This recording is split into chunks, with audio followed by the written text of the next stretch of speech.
देखिए कक्षा द्वादश की आज की इस कक्षा में हम पढ़ने जा रहे हैं अपना नया टॉपिक नाइट्रिक अम्ल। नाइट्रिक अम्ल जिसको हम HNO3 के नाम से जानते हैं। क्या इसका फॉर्मूला होता है HNO3। देखो इसको हम एक्वा फोर्टिस नाम से भी जानते हैं, ठीक है ना। ध्यान से इसको समझेंगे और सुनेंगे। हमने कहा प्राचीन काल से ही ज्ञात नाइट्रिक अम्ल को एक्वा फोर्टिस के नाम से जाना जाता था। ग्लोवर ने 1658 में इसको सोरे और सांद्र H2SO4 अम्ल के साथ, मतलब सांद्र सल्फ्यूरिक अम्ल के मिश्रण के साथ गर्म करके आसवन करके, ठीक है ना, बनाया था। नाइट्रिक अम्ल को सोरे का अम्ल भी कहते हैं, ठीक है ना। अब इसमें एक शब्द आया है आसवन। आसवन क्या होता है? किसी भी पदार्थ को पानी के अंदर मिक्स करके उसको गर्म करना, उबालना, उबालने के बाद उसकी वाष्प बनती है। वाष्प फिर क्या होती है? ठंडी होती है। ठंडी होने के बाद वो द्रव में परिवर्तित हो जाती है। तो इस पूरी प्रक्रिया को हम शॉर्ट में आसवन बोलते हैं केमिस्ट्री के अंदर। क्लियर हुई बात? आगे चलते हैं। उपस्थिति। उपस्थिति में क्या है? अक्रेंस, मतलब अंग्रेजी में अक्रेंस बोलते हैं। हर हेडिंग को इंग्लिश में जरूर लिखना, ठीक है। वर्षा के पानी में नाइट्रिक अम्ल अल्प मात्रा में पाया जाता है, जो वायु में उपस्थित नाइट्रोजन के ऑक्साइडों के जल में घुलने के कारण आता है। किसके कारण?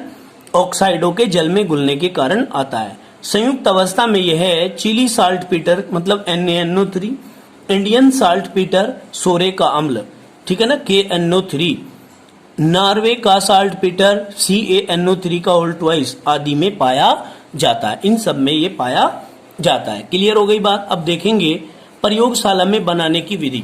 प्रयोगशाला में नाइट्रिक अम्ल KNO3 या NaNO3 और सांद्र H2SO4 के मिश्रण को गर्म करके बनाया जाता है। देखिए हम बनाने के तरीके को समझते हैं, कैसे बनाएंगे इसको हम ध्यान पूर्वक देखेंगे।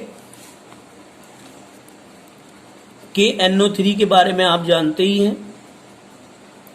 KNO3 प्लस क्या? H2SO4 इज इक्वल टू, हम क्या करेंगे?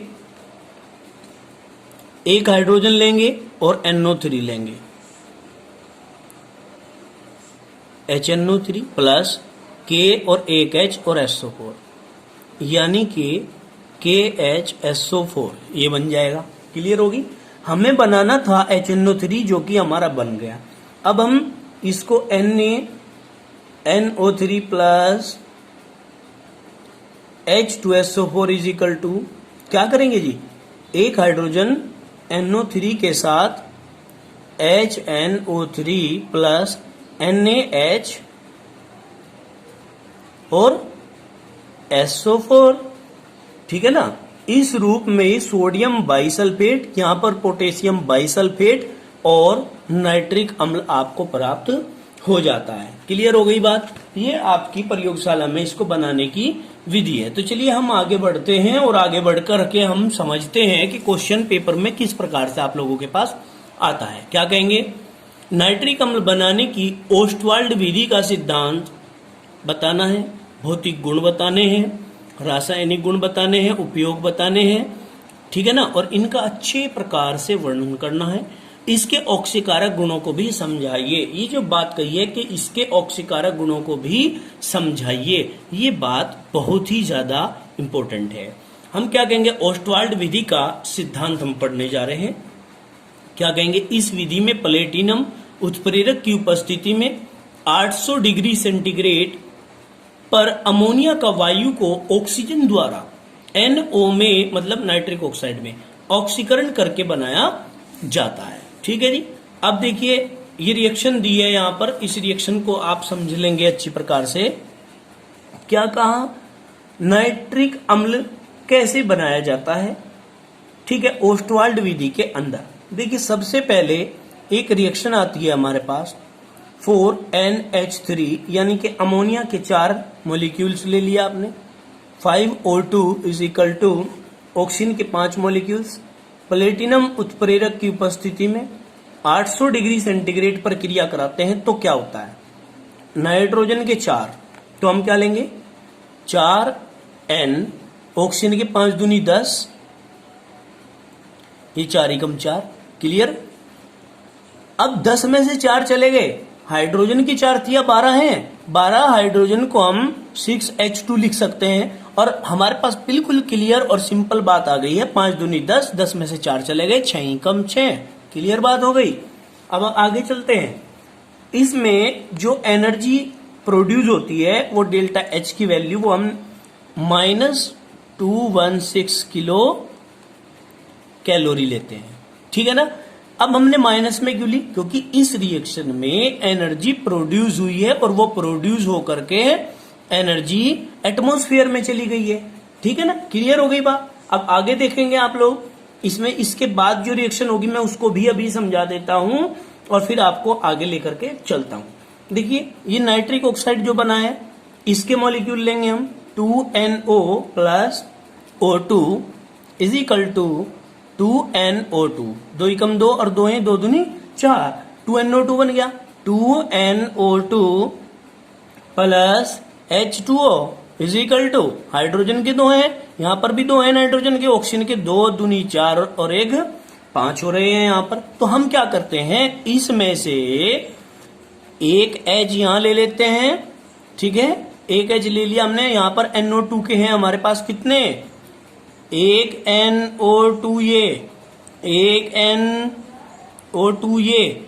अब हमने इस H2O में से इस NO2 के साथ जो पहला NO2 है इसके साथ तो H मिला दिया, क्या बन गया HNO2 प्लस यहां H2O में से OH इसके साथ मिला दिया NO2 के, तो हम क्या करेंगे HN, ऑक्सीजन के 2 और 1 3, तो मतलब एक बार HNO3 और एक बार HNO2। आपके समझ में आ गई होगी ये रिएक्शन, इसको भूलेंगे नहीं, ध्यान से रखेंगे इसको समझ आकर। अब आगे चलते हैं। इस प्रकार प्राप्त NO को नाइट्रोजन डाइऑक्साइड यानी कि NO2 में ऑक्सीकृत कर लेते हैं। तो फिर क्या करते हैं इसके बाद, ऑक्सीकृत करने के बाद भाई NO NO2 में बदल गया और इसके बाद प्राप्त NO2 को जल में अवशोषित करके HNO3 का तनु जलीय विलयन प्राप्त कर लेते हैं। क्लियर हो गई बात। आगे चलते हैं क्रियाविधि। क्रियाविधि में क्या है, ओस्टवाल्ड विधि का संयंत्र में, जो संयंत्र मतलब सिस्टम है, चित्र है जिसका, उसकी बात कर रहे हैं। ये इसका चित्र है यहां पर, ठीक है ना, आपको दिख रहा होगा। ये क्या है, ये प्लेटिनम कैटलिस्ट इसके अंदर रखे हुए हैं। ये कैटालाइटिक चैम्बर है हमारा, अमोनिया और एयर को हम इसके अंदर भेजते हैं यहां से। फिर यहां पर आकर के ऑक्सीकारक चैम्बर आ जाता है हमारा, ऑक्सीडाइजिंग टावर है ये 2NO2 के साथ क्रिया करके 2NO2 में बदल जाती है। फिर हम इसको आगे भेजते हैं, वहां से वाटर डालते हैं, वाटर ऊपर से जाता है और यहां से 2NO2 जाती है और फिर HNO2 और HNO3 का मिक्सचर हमें इस एब्जॉर्प्शन टावर में प्राप्त हो जाता है। इसको हम थोड़ा सा क्रिया विधि के आधार पर समझने जा रहे हैं, अब समझेंगे। ओस्टवाल्ड विधि संयंत्र में NH3 और शुद्ध वायु के मिश्रण को प्लेटिनम की जालियों से युक्त उत्प्रेरक कक्ष में प्रवाहित करते हैं। कर दिया हमने प्रवाहित। फिर क्या करेंगे, उत्प्रेरक कक्ष का टेम्परेचर जो है वो लगभग 800 डिग्री सेंटीग्रेड रखते हैं। कितना, 800। इस कक्ष में लगभग 95% अमोनिया NO में ऑक्सीकृत हो जाती है। जो अमोनिया होती है ना वो 95% काय में बदल जाती है, NO में ऑक्सीकृत हो जाती है। अभिक्रिया की उष्मा अक्षेपी प्रकृति के कारण उत्पन्न उष्मा प्लेटिनम उत्प्रेरक का तापक्रम 800 डिग्री सेंटीग्रेड लगभग हम बना करके रखते हैं। क्लियर हो गई बात। अब आगे चलते हैं। उत्प्रेरक कक्ष से निकलने वाली गैसों के मिश्रण को शीतलक कक्ष में से गुजारकर लगभग 50 डिग्री सेंटीग्रेड पर ठंडा कर ऑक्सीकारक टावर में प्रवाहित करते हैं। कहाँ, ऑक्सीकारक टावर में प्रवाहित करते हैं। यहाँ पर NO वायु की ऑक्सीजन द्वारा NO2 में ऑक्सीकृत हो जाती है। काय में, NO2 में ऑक्सीकृत हो जाती है। इस प्रकार प्राप्त NO2 युक्त गैसीय मिश्रण को अवशोषित टावरों में प्रवाहित करते हैं, जिससे ऊपर से जल टपकते रहने के कारण NO2 जल में अवशोषित हो जाती है और नाइट्रिक अम्ल का तनु विलयन देती है। काहे का, नाइट्रिक अम्ल का तनु विलयन मिल जाता है हमें, ठीक है ना। अब देखिए हमने क्या करना है, ये जो विलयन प्राप्त हुआ है ये शुद्ध नहीं होता, ये कहीं ना कहीं अशुद्धि होती है इसमें। अब देखिए नाइट्रिक अम्ल का सांद्रण व शोधन इस प्रकार प्राप्त नाइट्रिक अम्ल में नाइट्रोजन के ऑक्साइडों और जल की अशुद्धियां पाई जाती हैं इसके अंदर, ठीक है। अब क्या कहेंगे, अशुद्ध नाइट्रिक अम्ल का सर्वप्रथम प्रभाजी आसवन करेंगे, आसुत का फिर मध्य का सर्वप्रथम प्रभाजी आसवन कर आसुत का मध्य भाग एकत्रित किया जाता है, ठीक है ना। फिर इस भाग में बराबर आयतन में सांद्र सल्फ्यूरिक अम्ल मिलाकर पुनः आसवन करते हैं। फिर क्या करते हैं, आसवन कर लिया हमने, इससे जल का अंश दूर हो जाता है। जब आसवन करेंगे तो जल की जो मात्रा है इसके अंदर से वो बाहर निकल जाएगी। फिर क्या होगा, फिर हम आगे बढ़ेंगे, इससे जल का अंश दूर हो गया। प्राप्त गर्म आसुत मिश्रण में शुष्क CO2 प्रवाहित की जाती है, जिससे नाइट्रिक अम्ल में उपस्थित नाइट्रोजन के ऑक्साइड वाष्पित हो जाएंगे और वाष्पित होकर के बाहर निकल जाएंगे। रंगहीन शुद्ध नाइट्रिक अम्ल प्राप्त होगा हमें। कैसा, रंगहीन शुद्ध नाइट्रिक अम्ल प्राप्त होगा जिसका कोई रंग नहीं होने का, ठीक है। अब हम कहेंगे सधूम नाइट्रिक अम्ल, सधूम, स माने सहित, धूम माने धुआं। अक्षर को समझो, शब्द को समझो, अर्थ को समझो। क्या कहा, सधूम मतलब स माने सहित, धूम माने धुआं। धुएं सहित नाइट्रिक अम्ल कैसा होता है, अलग से भी क्वेश्चन में पूछा जा सकता है इस बात को। क्या कहेंगे हम, सधूम नाइट्रिक अम्ल भूरे पीले रंग का 98% शुद्ध नाइट्रिक अम्ल होता है, जिसमें नाइट्रोजन के ऑक्साइडों मतलब NO2 व N2O3 के घुले रहने के कारण इसमें से भूरे पीले रंग के धूम्र निकलते हैं। क्या निकलते हैं, वोल्टेक्स रिंग निकलते हैं, गोल गोल छल्ले से निकलते हैं भूरे पीले रंग के। क्लियर। अब हम भौतिक गुण पढ़ेंगे, उसके बाद रासायनिक गुणों को हम नेक्स्ट वीडियो में पढ़ेंगे। भौतिक गुण क्या है हमारे, इसको हम फिजिकल प्रॉपर्टीज बोलते हैं। शुद्ध HNO3 रंगहीन जल में अत्यधिक विलय द्रव है। कैसा है, द्रव, गैस नहीं है, द्रव है, जो पानी में प्रत्येक अनुपात में विलय है। इसका क्वथनांक 78.2 डिग्री सेंटीग्रेड व हिमांक माइनस के 41.3 डिग्री सेंटीग्रेड होता है। HNO3 त्वचा को जला देता है और पीले रंग के फपोले इस पर पड़ जाते हैं। इसके द्वारा त्वचा पर पीले रंग के फपोले पड़ जाते हैं।